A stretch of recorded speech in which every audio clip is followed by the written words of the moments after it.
Paper মানি নিয়ে কথা বলেছিলাম না, কাগজের টাকা। এরপর আসছে ক্রিপ্টোকারেন্সি। কি আসছে? নাম শুনেন নাই? ইলেকট্রনিক মানি তো চলে আসছে, যে ইলেকট্রনিক মানি দিয়ে আপনারা লেনদেন করছেন না। এরপরে আসবে ক্রিপ্টোকারেন্সি। ক্রিপ্টোকারেন্সি মানে বিটকয়েন। এগুলো ভবিষ্যৎবাণী না, কিন্তু কিছু মানুষ মনে করে এগুলো ভবিষ্যৎবাণী। এগুলো ভবিষ্যৎবাণী না, এগুলো বর্তমান। অলরেডি পৃথিবীর কিছু কিছু দেশে চলে আসছে, হয়তো বা এদেশেও অচিরে আসবে। তো মনে করেন এখন আপনি একজন সাধারণ মানুষ, ক্রিপ্টোকারেন্সি কি জিনিস আপনি বোঝেন না। এখন আপনি একজন আলেমের কাছে আসলেন, এসে বললেন যে হুজুর, ক্রিপ্টোকারেন্সি কি জিনিস আমি বুঝি না, এটা হালাল না হারাম, জায়েজ না জায়েজ, কতটুকু রাখা যাবে রাখা যাবে না, মাসালা দেন।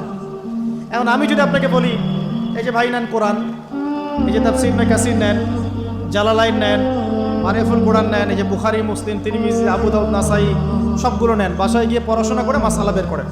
আসসালামু আলাইকুম। ইসলামিক জ্ঞান ছড়িয়ে দিতে আমাদের পাশেই থাকুন। চ্যানেলটি সাবস্ক্রাইব করতে ভুলবেন না।